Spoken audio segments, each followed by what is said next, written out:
What is up, everybody? My name's Big Cam and welcome back to another movie review. And today we are talking about 2025's The Gorge on Apple TV Plus right now streaming. Came out on Valentine's Day, and this movie stars Miles Teller and Anya Taylor-Joy. Also Sigourney Weaver's in there. But this is from director Scott Derrickson, who's done things like Doctor Strange and The Black Phone with Ethan Hawke. And I actually really quite like this movie. It's like a mystery, thriller, sci-fi, action, romance. There's a little bit of comedy in there, right? Like, I really dug this a lot, right? And the first half of the movie, they're guarding the gorge, right? And they're on these either two of these towers, and they're snipers, and they're doing their thing, and they're not supposed to contact each other. And then it's her birthday, and she decides, you know, I'm gonna do whatever the fuck I want to do on my birthday. And they talk for a first time, and then they, you know, keep talking, and eventually fall in love, you know. And then eventually the urge to see each other they gotta get across this thing to talk to each other, you know what I mean? Like, and I loved that aspect of it. I'm a sucker for a love story, so just watching these two fall in love was really priceless, honestly, especially on like right after Valentine's Day I watched this. So I was quite interested and quite dragged into this movie. And then they add like some sci-fi elements into this that we'll talk about in a second. But the Rotten Tomatoes score for this movie was sitting around 93% for critic scores when this movie first dropped. I was like, wow, that's impressive stuff. I would wonder what the audience score is at this point and see if people are actually liking it. But this is a 2-hour and 7-minute movie, so not crazy runtime.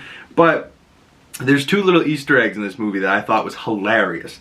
Because, right, they're on either side of their towers, so they have to, like, communicate back and forth. But, like, he's got, like, a marker and a dry erase board, and she's just got, like, a marker and, like, a bunch of paper and like a drawing pad, and she keeps writing messages to him and then writes another one, and he like writes a message, erases it, writes another one.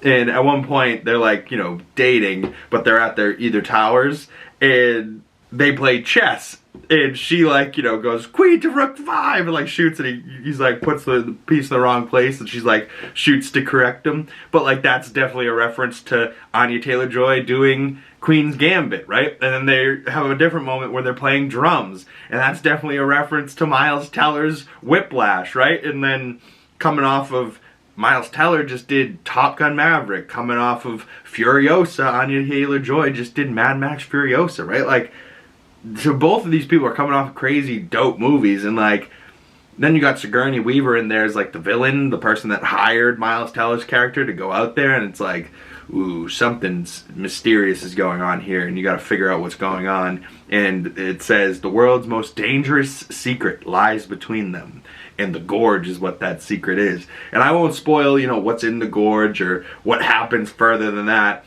but I just loved those little Easter eggs with the two of them. I love that the two of them really shine. I mean, shit, it's really just them two, the gorge and the creatures or whatever's in the gorge, you know what I mean? Like, those things, the two of them in the gorge are the only real characters in this movie. And then Sigourney Weaver comes in, you know, at the end to like be the villain or whatever.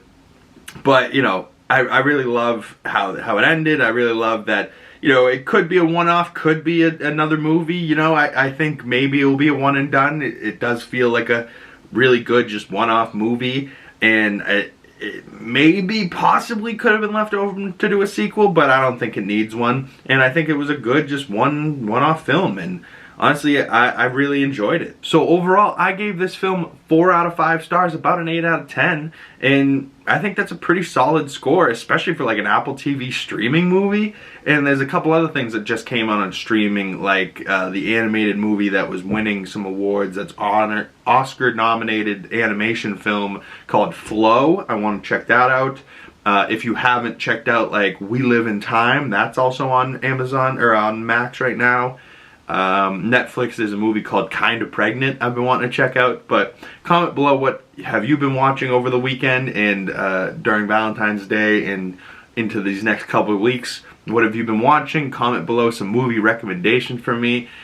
Go check out The Gorge if you have Apple TV Plus. Definitely worth it. And my name is Big Cam. If you'd like to support the channel further, links down below in the description for all my other social medias.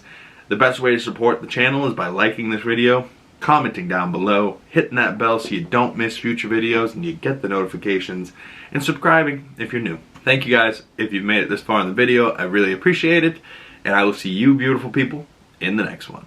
Peace.